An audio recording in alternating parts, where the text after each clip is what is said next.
অরূপ নামটি একটি চিন্তা করে দেওয়া হয়েছিল। কুটির কারুশিল্প, স্কুল, এই জিনিস আছে, টেলারিং কাজ। আপনি সত্যিই কি জানেন? ভদ্রলোক ছিলেন অবসরপ্রাপ্ত রাজনীতিবিদ। আপনি কি বোঝাতে চেয়েছেন? এখন না, কেন তারা এটা করতে? ট্রাস্ট বোর্ডের চেয়ারম্যান, তিনি রাজনীতির পান্ডা। নাম আরূপ, আরা টাকা রোজেরে ফান্দি। সদস্যদের আঙুল ফুলে শিল্প গাছে পরিণত হয় যাচ্ছে। হেমন্ত আশ্চর্য হইয়া বলিল, এ কি বিপর্যয়! বনশ্রী হেসে খুশির কণ্ঠে বলল, সরকারি প্ল্যান্টের বিল নিয়ে গোলমাল করবেন না কিন্তু। এতে আমরা বিপদে পড়ব। আমি এটা পাবো না।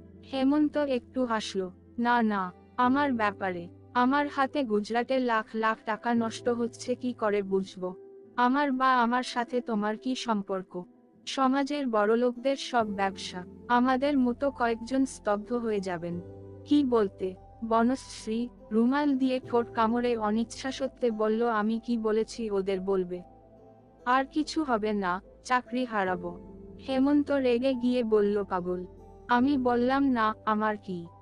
আপনি কোথায় থাকেন? হতভাগা। আপনি? হেমন্ত চোখ মেলে বলল, সায়মবাজারে। হেমন্ত মিথ্যা বলেছে। এই মিথ্যা কথা বলে হঠাৎ ভয় পেলাম কেন? এখন এতদিন পর মনে হচ্ছে মানুষের জীবনের সব ঘটনার পেছনেই যেন একটা শক্তি আছে। সে মিথ্যা কথা না বললে আজ হয়তো বনশ্রীর জীবনে এমন কিছু ঘটত না। এটা ভিন্নভাবে ঘটে। কিন্তু হেমন্ত এখনো জানেন না বনশ্রী বলেছেন তার ঠিকানা সত্য নাকি মিথ্যা। কোনো ঠিকানায় গিয়ে হাজির হবেন বলে আশাবাদী হওয়ার সুযোগ ছিল না। কারণ সেই কথোপকথনের পর বা ক্যান্টিনে ঘনিষ্ঠতা, যতবারই আমাদের দেখা হয়েছিল, সবই ছিল প্রি প্রোগ্রামড ইভেন্টের মতো। তারা একটি নির্দিষ্ট জায়গায় একে অপরের জন্য অপেক্ষা করছিল। এভাবেই চলছে প্রেমের খেলা আজকাল। বনশ্রী তৃতীয়বার এলেন। হেমন্ত তাকে ক্যাপ্টেনের কাছে ফিরিয়ে নিয়ে গেলেন। পরের দিন সান্ধ্য অনুষ্ঠানের ছবি দেখার প্রস্তাব। বনশ্রী তা করেননি। পরে বনশ্রী বলল, তোমাকে যেদিন প্রথম দেখেছিলাম সেদিনই তোমার প্রেমে পড়েছিলাম। কার প্রেম? আমি ভাবলাম, ভদ্রলোকদের এমন শূন্যতা কোথায়? তস জোশ যত জোশ। কি বলতে? পার্কের ঘাসে জ্বলন্ত সিগারেট নিভিয়ে দিলেন হেমন্ত কার্জন। বলেন, আমার কাল্পনিক চেহারা। কেন? এতে কোন চমক কেন? বলো না। চাকরি হারাবে। সিনিয়র বিল ক্লার্কের পক্ষে অযোগ্যতার বিষয়টি। হেমন্ত খুব হাসল। তারপর বলল, আর আমাকে তোমার চোখের কথা বলতে দাও। এইচ দিলুম। অনুভূমিক চেহারা। আপনি কি বোঝাতে চেয়েছেন? দূরদৃষ্টি আর কি? দেখতে বড় এবং অনেক জায়গা কভার করুন। নির্দিষ্ট কিছু দেখবেন না, কিন্তু আপনি সব দেখেন। এভাবেই দিনে দিনে এগিয়ে যায় দুজন। যখন দেখা যায় না, রাগ আসে। আমি বললাম, কাছের বনশ্রী থেকে ফোন এসেছে। হেমন্ত তাকে শান্তিপথ অরূপ ডাকতে পারে না।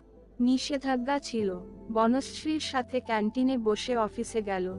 হেমন্ত বলল, আরে না, না, আমার দূরের আত্মীয়। বন্টন কি? আর ফোনে, অফিসের রাজেন বাবুকে ফোন করুন হেমন্ত।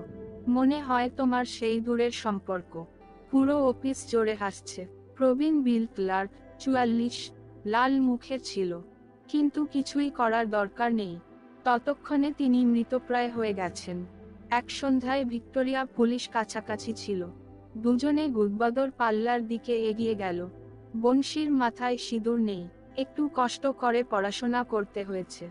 তা সামলে হেমন্ত সেদিন অজ্ঞান হয়ে বলল, বনশ্রী, এর কোনো মানে হয় না। আমরা ভুল কিছু করছি না। কলকাতার অবস্থা দিন দিন খারাপ হচ্ছে। বিয়ে করে বউ নিয়ে সংসার করা সম্ভব হবে না। ধরে রাখো, নারী হয়ে গেলে একটা জিনিস হয়। তাই শুধু একটি প্রস্তাব। ইতস্তত করে কি বললেন বনশ্রী, অবশ্য আপনার কোন আপত্তি থাকলে সেটা ভিন্ন কথা। আহা, আমি শুনি না। তুমি কি আমার সাথে কোথাও যাবে? স্পষ্ট উত্তর দিতে যন্ত্রী একটু দেরি করেছিল। হেমন্ত বলল, সে যাবে না। তাই ডান। অবশ্য এমন আশা করা আমার পক্ষে ভুল। বনশ্রী শেষ পর্যন্ত বলেন, যেখানেই যাব সেখানেই পাব। যেহেতু আমাদের এখনো বিয়ে হয়নি, তাই বিয়ের প্রশ্নই ওঠে না। বলেন। হেমন্ত তার বোকা মুখে একটু হাসল। কিন্তু কোথায় যাবে? শোন, যদি আপনি রাজি হন, আপনি নির্বাচিত হতে পারেন। একথা বলে হেমন্তের বই কাঁপতে লাগলো। তার পায়ের তলা পাথরের চেয়েও ভারী। করা শেষ। বনশ্রী বলল, কিন্তু তোর বাড়িতে সে কি বলবে? বাড়ি? আমি বাড়ির কথা বলছি। আমি মুক্ত। শুধু আপনার সমস্যা। চিন্তা করুন, আমার বাবা মাকে কি বলা উচিত? আমার কি বলা উচিত? তার গরুর কাছে দাঁড়িয়ে বনশ্রী হেমন্তকে রাতের গাছের ছায়া দেওয়ার সুযোগ দিয়েছিলেন। কিন্তু হেমন্ত এতটাই ভয় পেয়েছিলেন যে বনশ্রী তার হাত নিতে রাজি হননি। হেমন্ত ভাবছিল আসলে বয়স অনেক বড় ব্যাপার।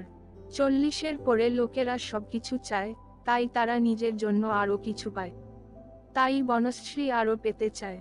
কিন্তু আপনি যদি এটি পান তবে আপনি কিভাবে এটি পরিচালনা করবেন?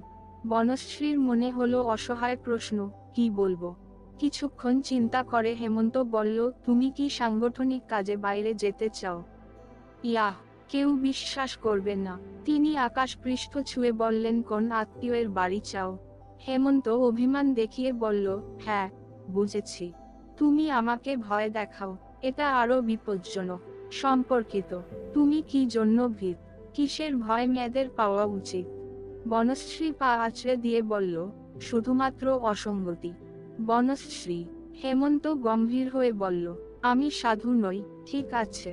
তবে সম্ভবত এটি এত বেশি নয় যে কোনো আত্মনিয়ন্ত্রণ থাকবে না। সেই সময় পেরিয়ে গেছে। বনশ্রী চলে গেল কান্নায়। আমি সেসব নিয়ে ভাবিনি। তাহলে কি ভাবছেন? পরিবার মানে বাবা মায়ের ব্যাপার। ঠিক আছে, সে যদি পরে কিছু আগ্রহ দেখায়, আমরা বিয়ে করব। কথিত আছে হেমন্ত আবারও অসাধারণ সাহস দেখালেন। কিছু বলতে বলতে নিজের দিকে তাকিয়ে অবাক হয়ে গেল। কিন্তু এটা একটা মাঠের মতো। ব্যাপারটা হাতের বাইরে চলে গেছে। বনশ্রী অবশেষে বললেন, আমাকে কয়েকদিন ভাবতে দাও। দুঃখের সেই কয়েকটা দিন চলে গেল। আমি আমার জায়গায় গিয়ে সারাক্ষণ ফোনের জন্য অপেক্ষা করলাম। ফোন বেজে উঠতেই হেমন্ত চমকে উঠে টেবিলের দিকে তাকালো। বাদানু, কার সাথে হেসে কথা বলছিস? ভাবছি বনশ্রীর সাথে মজা করছিস।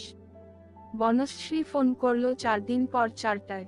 আমি মেট্রোর নিচে থাকি, চলুন। হেমন্ত গেল। বনশ্রী প্রথম যেটা দেখলাম তা হলো দূরস্থিক্সা পুরা ডাজা ভালুদা ভালুদা। কোথায় যেতে হবে বলুন? 2। যাওয়ার সময় বনশ্রী কিছুক্ষণ দাঁড়িয়ে রইল। বন ফুলে ফুলে উঠেছে। সাদা পাপড়ি, মাঝখানে বেগুনি ফুল, হলুদ পরাগ। তিনি বললেন, এগুলোকে কি ফুল বলে? হেমন্ত দামি ছেলের মতো হেঁটেছিল, আমাকে পড়তে দাও।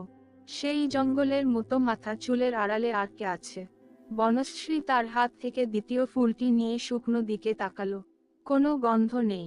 তৃতীয় ফুলটি লাগাতে গিয়ে হেমন্ত অবাক। বাঁদিকে একটা বিশাল প্রাচীর, যেটা দেখে মনে হচ্ছে একটা ঐতিহাসিক ম্যামথ। মরিয়ার নামক ছেলে চিৎকার করে উঠল, হাজি অজি, আপনি কি আত্মহত্যা করতে যাচ্ছেন? এ সময় হেমন্ত তার পা থেকে ইটের টুকরো তুলে ফেলে দেয়। বনশ্রী হতবাক।